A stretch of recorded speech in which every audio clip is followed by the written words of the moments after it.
Ассалаумағалейкум, урматтуу кыргыз элим, кыргызстандыктар, мекендештер, мекенчилдер, кандайсыздар, жакшысыздарбы?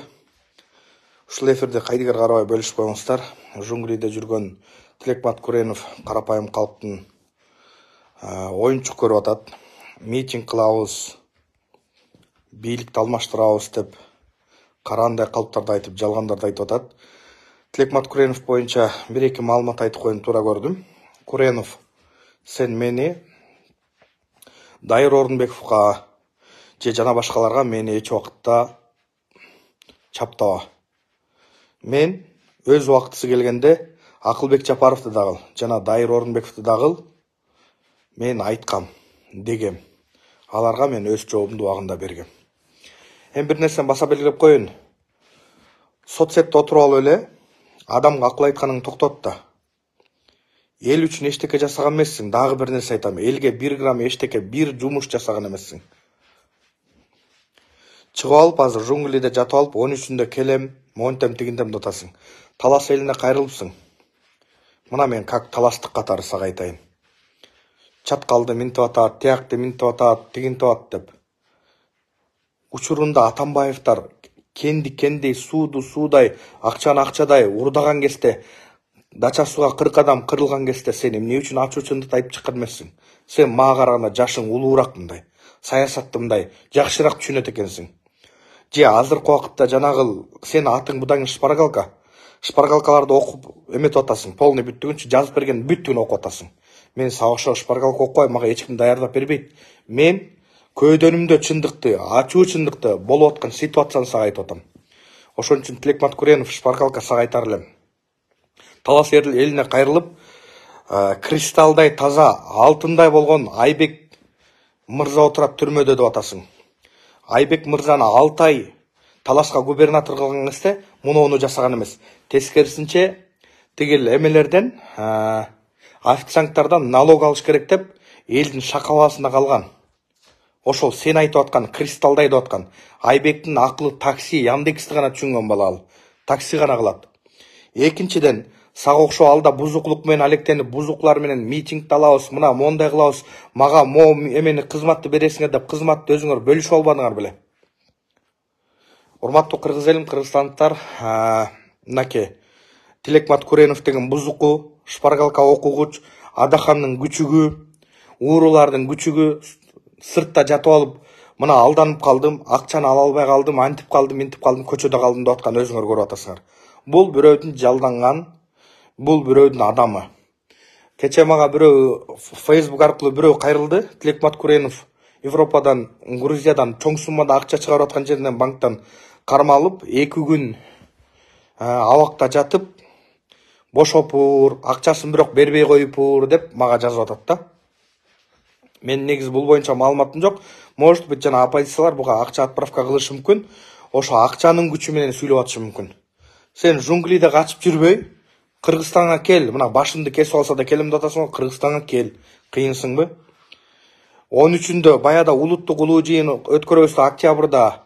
Канча адам чыкты? Силерге караганда гейлер, жанагы тигил эмелер, лесбияндар, берки ЛГБТлар, МПОшниктер адам экен. Силерге караганда принципке туруп, ошолор 10-20 болсо да көчөгө чыгышты. Кыргызстанда азыркы убакта абал туруктуу, Кудайга шүгүр. Президент иштеп атат. Мына эч ким тааныбайт, биз бул дүйнөгө да алып кетебиз, болду, бүттүбүз, уже өлдүк, баардыгыбыз эме болот деп аттыңар эле. Президент мынакей Путин менен жолугуп, жакшы иш чаралар өтүп, мынакей Путин мисалы Кыргызстанга 9 мектеп салып атат. Инновационный мектеп. Ошол кече мисалы мына тышкы иштер министри Жээнбек Кулубаев билдирди. Деп орус тилди жакшыраак үйрөнүү жана башка максатта ошо Орусиянын программасы боюнча ошо окуй турган 9 мектеп салынып атат дейт. 7 областка жана Чүй өрөөнүнө да салынып атат да, Чүй областына. Эми болуп атат, жумуш болуп атат, болгон жок эмес, Кудайга шүгүр болуп атат.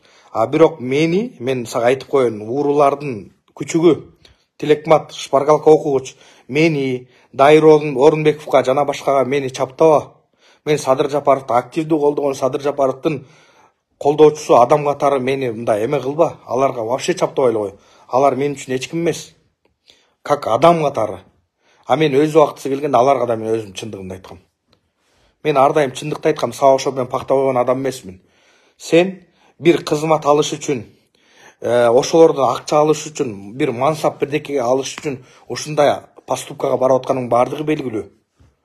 Кече 70-ке чыккан тиктокер чоң апа сени үйүңдө болсун митингдөбөдүбү? Үйүңө жакшылык жасабагандан кийин барго, бала чакаңды 40-ка чыкканча бала чакаңды карабай сандалып жүрөсүң. Анан көрөк бала чакаңды тыңгылыктуу карабайсың, саясатчыга ким коюптур? Давай бардагы эмеге бир университетке тапшыр, 5 жыл окуп туруп диплом ал. Анан биз ушу эметип фейктерге, иттерге теңелбейбиз, биз аларга эметсек, биз эмебиз болуп калат. Мен сага бир нерсе айтып коеюн, максатыбызга жетпей калабыз. Сен уурунун бир күчүгүсүң. Бийликти алуу сенин ошо максатың болуп атат. Бийликти алыш эле сага оңойбу? Биз канча жылга аркага кетебиз? Эми бийлик 30 жыл Акаев, Бакиев, Отунбаева, Атамбаев, Жээнбеков кемирип келген. Ошолордун кландары кемирип келген. Эми мына бийликти Садыр Жапаров колуна алып, элдин колдоосу менен коргоосу менен эми мына мамлекетибизди оңдойбуз аткан кезде бизге төңкөрүштүн эмне кереги бар? Сен мындай мээң иштейби? Үйүңө кыл төңкөрүштү. Сени ушул 40-ка чейин эчтеке кылбай, үй салбай, жакшы бир жашоодо ийгиликке жетишпей, ар кимдин фейк болуп жүрөр депирби? Өзүң үйүңө проблеманы создавать эт. Келсең ачык эле айтып коеюн, келсең камаласың. Сен үстүңдө иш ачылган. Төңкөрүш боюнча мына азыркы убакта кандай нерселерди айтып атасың? Өзүнчө эле баатыр боло бербе, сенен да баатырлар өткөн. Давайчы, кыйын экенсиң, элге ушунчалык күйөт экенсиң. Давай, жер саткычтар менен күрөшөлчү. Мына мен сага бир нерсени айтып коеюн, Жаңы Боз деген жер бар. Аким, губернатор жана башкалардын полный бүттүгү бар. Ал жерде долет отурушат. Жер саткычтар менен мына бир замешин болуп иштешип алышкан. Ошол жерде документальный негизги картада 150 гектар. Ошол жерди 210 гектар кылып туруп, 215 гектар кылып туруп, 65-70 гектар лишний кылып туруп элдерге сатып атат. Давайчы ошондой элдер менен күрөшөлү. Тиги жердеги ошол мамлекеттин мектеп, садик жана башка түшө турган полный бүттүгүн колдонуп туруп сатып беришип атат. Ошондой жер саткычтар менен мына мамлекетти тоногон уурулар менен күрөшөлү. Кыйын экенсиң. Сен алар менен күрөшө албайсың да, сен анткени көйдөнүң көң да, сен алар менен иштешип атасың түздөн түз. Анан байкелер айтты, чыгып тур деди, анан кийин сөздөрүнө турбу койду, ачык айта турган болсом деп. Өзүң айтып атпайсыңбы? Шпаргалка окугучу. Ошого мен сага тилек сага айтарым. Мен сен жөнүндө вообще не стоит да сага эфир кылбай эле коеюн деген, бирок мындай элди башка өңүткө буруп атасың, бирок сенин колуңан кoko тыйын келбейт. Буруп да кыйрата албайсың, чыгарып да кыйрата албайсың. Талас эли кандай экенин мен билем мына. Мына Жети областка мен барып жүрөм, мен билем. Сен Жети областка бардыңбы? Кемпирабадка бардың бир гана. Кемпирабад Адахандын ошо проектиси болчу. Эптеп митинг кылып туруп бул бийликти алабыз дегенсиңер. Не болду? Акыры калпыңар чыктыбы? Чындык бар, бирок чындык бир күнү чыгат. Ошо урматтуу кыргыз элим, кыргызстандыктар, могул, Чала Сабат, Шпаргалка окугуч, Адахандын күчүгү, уурулардын күчүгү Тилекмат Куреновго вообще көңүл бөлбөгүлө. Буга окшогон уурулар келген, уурулардын колдогон фейктер келген, кете берет булар. Кече эле Эмил Бекиев не деп атты эле? Орозай Нарматова не деп атты эле? Илгиз Шаменов не деп атты эле? Жана башка ушуга окшогон сабатсыздар не деп атты эле? Атамбаевга таянып, тигил Адаханга таянып не болушту? Акыры барып түрмө менен бүтүп атат.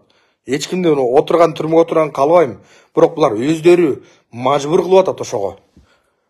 Жана сен айтып аткан Айбек, жана сен айтып аткан камалып кеткендердин бүттүгү алар өздөрү түрмөнү суранып барышты булар. Бийликти ошого түрттү. Провокация кылып бир жол кечирди, 2 жол кечирди, 3 жол кечирди, жетет да. Тилекматтын тааныштары, туугандары угуп аткан болсо, Тилекматтын кылып атканы бул вообще туура эмес. Мамлекетке чыккынчылык жасап атат. Илгиз Шаменов, тажиктер мына жеңди, кыргыздар силер жеңилдиңер деп айтты эле мына. Мен атыман туура эмес нерселерди чыгарып, фейк баракчаларды ачты эле. Мына ал камалгандан фейк баракчанын полный бүттүгү жок болуп кетти. Мына бул фейктер менен колдонуп аткан, фейктер менен өтүп аткан полный бүттүгү факт болуп чыкты. Ошо урматтуу элим, урматтуу кыргызстандыктар, айрыкча Талас элим, кыргыз элим, Жети Дубан элим, Кудай буйрса, Кудай кааласа, али келечегибиз алдыда жакшы иштер болуп атат, өзүңүздөр көрүп атасыздар. Куреновго окшогон Атамбаевдин күчүгү, Адахандын күчүгү, уурулар турат бул аркасындачы. Ошондой күчүктөргө ишенбегенге баарыңарды чакырам. Кылымдарын карыткан кыргыз буларга окшогондор ишенбейт. Шпаргалка окуп атат, айтайынбы, шпаргалка окуп карап монтип ошол төңкөрүш жасайт экен. Давайте баарыбыз бир жакадан баш, бир жеңден кол чыгарып, ушуга окшогон фейктерге, ушуга окшогон ууруларга, ушуга окшогон уурулдун фейктерине баардыгыбыз тикебизден тик туралы. Ой пикириңерди билдирип чыккыла. Азыркы бийлик кандай иштеп атат? Кандай жетишкендиктерге жетти? Мамлекетибиз алдыга жылып атабы? Ошол боюнча. Мени каяктагы бирөөлөргө тиги эметип, чаптаганың токтот. Мени эл билет, карапайым калк билет. Сага окшогон мен бирөөнүн кызыкчылыгын колдогон, бирөөнүн кызыкчылыгын коргогон адам эмес. Мамлекетке, мамлекетибизге тынччылык керек. Мамлекетибиз өсүш керек, өнүгүш керек. Ошол урматтуу элим, ушул эфирди кайдыгер карабай бөлүшүп, комментарий калтырып, лайк басып коюңуздар.